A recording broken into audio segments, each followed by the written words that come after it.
Morning everyone, Andy Odovault today. I'm gonna have something special, which is Battle of the Zeros. Something which I have been wanting to do for quite a while, but yeah, now finally I'm doing it today. And in fact, this relate to this kind of like something which happened last year. If you remember, there was a time that IEM manufacturer seemingly obsessed with the name Zero. So at the end of the day, we have this here, Truthear Zero, okay, Salnotes 0, Tanchjim 0, and the latest addition to the Zero family, HZSOUND Heartmirror 0. Okay, let's just have a look at the price for all these IM that I have mentioned to you just now. Okay, they share one thing in common. All of them are dynamic driver, all of them 10mm dynamic driver. And in fact, if you look here, Truthear 0 is in fact a dual dynamic driver, one of them 10mm, and it is priced at 50 US dollar, 49.99. Okay, and then after that, we have this Salnotes 0, priced a lot cheaper, single dynamic driver, 10mm as well, priced at 20 US dollar, current price. Okay, and then of course, we have the latest addition to the Zero family, which is HZSOUND Heartmirror 0, also 10mm dynamic driver. And of course here, the cheapest among all of the Zero, Tanchjim 0, priced at just 15 US dollar, give and take. Probably you can find it cheaper somewhere else. Alright, so that's pretty much what we have right now on the market, okay, for this Zero's IM. When we talk about sound, my review has always been subjective rather than objective. So which means that I explain what kind of sound that I'm hearing, and I do have a reference. My reference is this Shure KSE 1500. This is a legitimate electrostatic. I have to thank Red Ape Audio Malaysia for giving me a good discount when I purchased this a few years back. Otherwise, it would have been like really astronomical for me, too expensive. Okay, so this thing that you see right now is the version with amplifier only, energizer only, KSE 1500. So this is KSE 1500 and this is KSA 1200.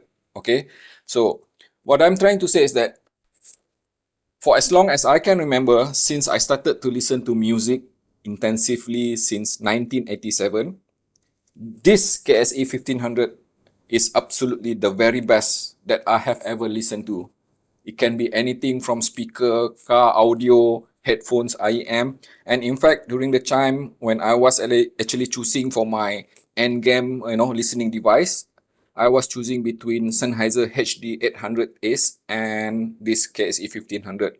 And after testing both, it just simply clear to my ears that I just need this because this is absolutely the perfect sound in every aspect that I can think of. Okay, so that's my reference. And of course, since 2006, I have been listening to this ATOMOS ER4S, and in fact, this is my third ATOMOS ER4 series. This is my reference for neutral sound, transparent, neutral, uncolored sound. So if I want transparency, uncolored presentation, which has a lot of accuracy, definition, resolution, I would always go for ER4 series. And later on, I move on from ATOMOS ER4S to the ER2 version here, as you can see, which is ER2XR. And the reason that I actually spend more time using this now rather than this, because this sounds a bit, livelier than that ER4S. It's just simply too flat and too boring and too neutral for pleasure.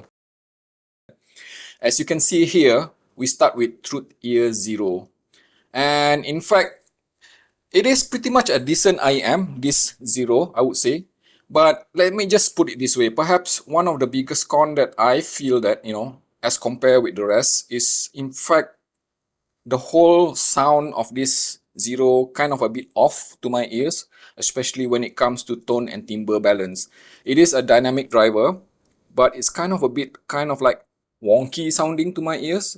Perhaps it is just me, but it does impact my impression towards this Truthear 0 because when I compare with the rest of the Zero, all right, the sort of sound signature coming this, which is effectively a Harman-ish type of tuning, it focus more on bass. So definitely I give it a good score with bass there, especially sub bass.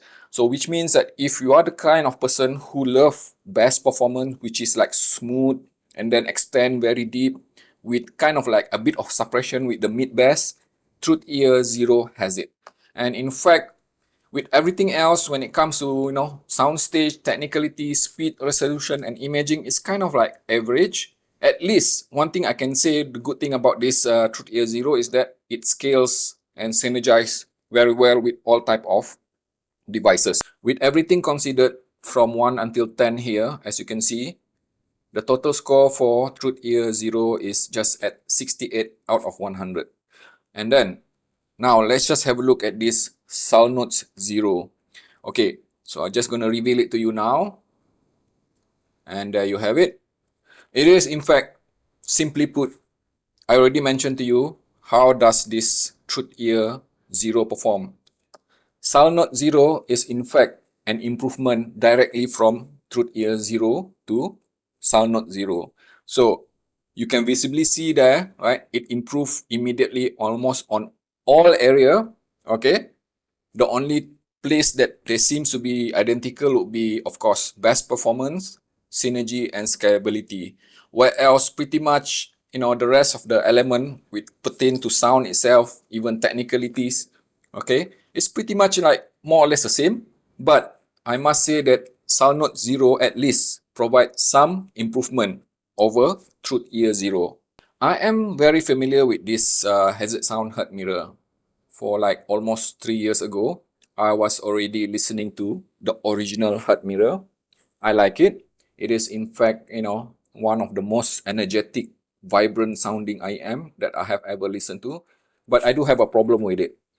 I cannot listen to it for more than 1 hour because the upper frequency is just kind of a bit too energetic and too bright for my taste. And in fact, after that, Heartmirror released, if I'm not mistaken, a Pro version, which I already reviewed as well. It is pretty much some sort of, a compromise here and there. They boosted up the bass because people were complaining that Heartmirror original was lacking with bass, but they also took away some of the, the beautiful thing with regard to Heartmirror when it comes to upper frequency and the way it handles dynamic transients. But at least when I listen to this Zero version of Heartmirror right now, I am happy to say that it is an even better implementation of both original Heartmirror and Heartmirror Pro because it is much better balanced now with regard to the dynamic presentation, especially. Dynamic extension itself is really good. And in fact, the most important part, the tone and timbre balance. You see, this Heartmirror Zero is definitely one of the IEM that I consider as a traditional dynamic driver V sound curve. Not too heavy, but it's kind of like mild. But of course, it's edging towards neutral. I really like it, in fact, because especially when you look at the resolution, imaging, details, and speed itself, this is surprisingly good with technicalities. So, in all fairness, everything considered, HZSOUND Heartmirror Zero scores 80. Very respectable 80. And finally now, Tanchjim Zero. And perhaps some of you already know that I really love this Tanchjim Zero. And perhaps I should just show you why. You see here? Okay, before we go to that, let's just have a look what perfect sounds look like. See here, Shure KSE 1500. This is what perfection looks like, okay?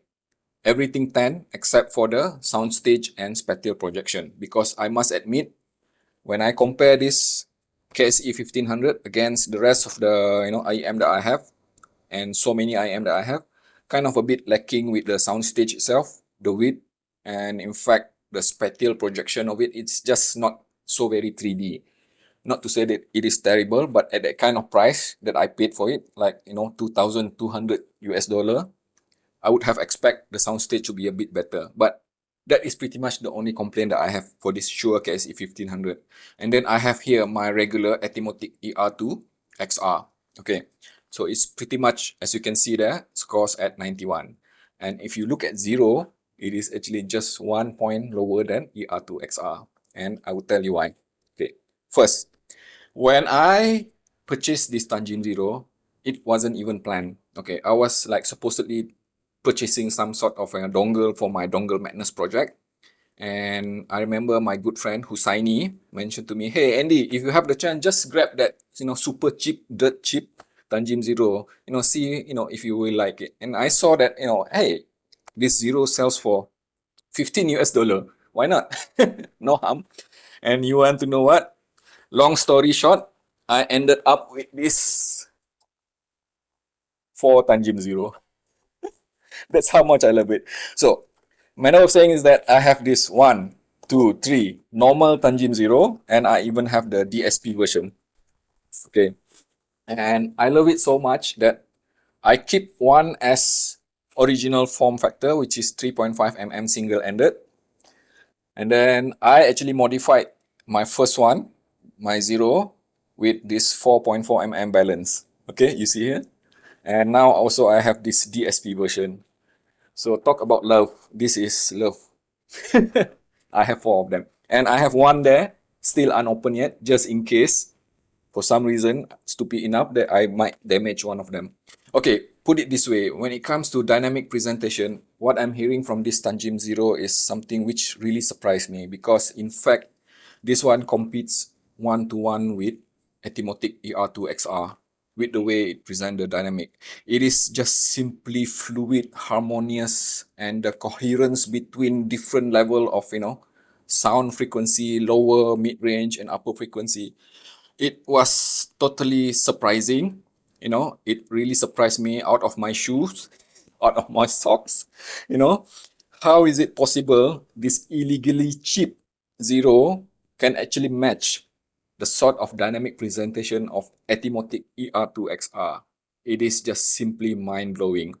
And then, perhaps the only thing which this Tanchjim Zero lacking when compared to this Atimotic ER2XR on the dynamic extension itself. And let me just explain a bit. You see, put it this way. Dynamic extension of Atimotic ER2XR is perhaps like this. Okay, this much of width. Okay, and when I listen to Tanchjim Zero, it is like slightly shorter like this. It does not extend as far or deep.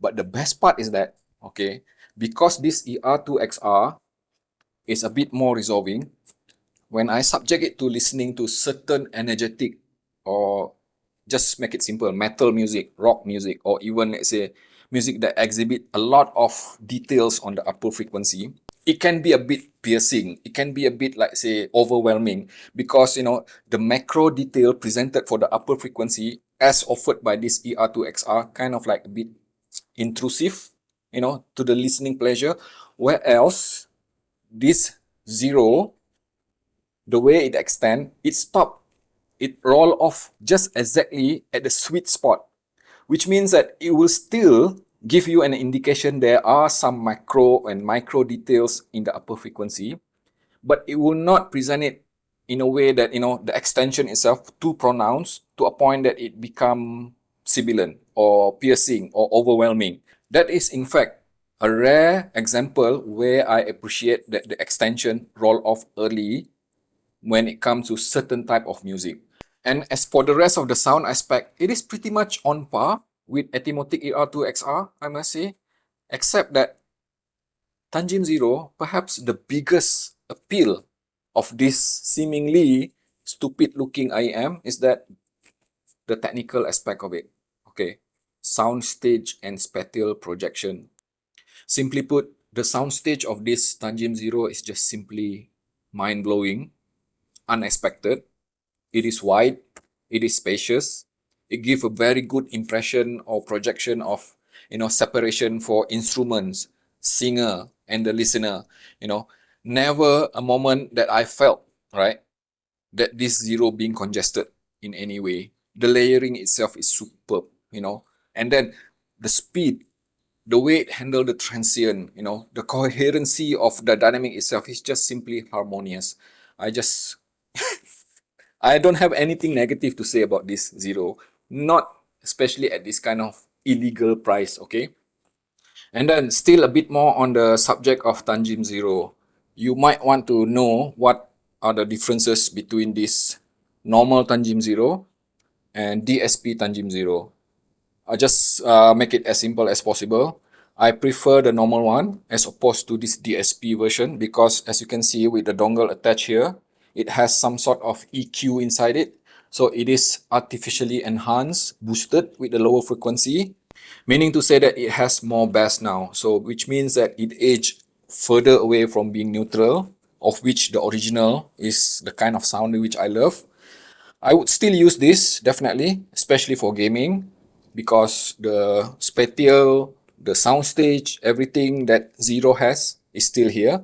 It's just that the lower frequency is just too bassy for my taste. Okay, let's just wrap things up. It is beyond obvious that I love this Tanchjim Zero so very much.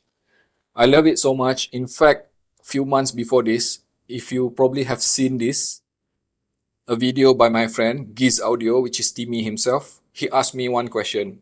Alright, which IEM would you keep if you are forced to keep just one IEM and declare it so that, people would know which one? And that's my answer there.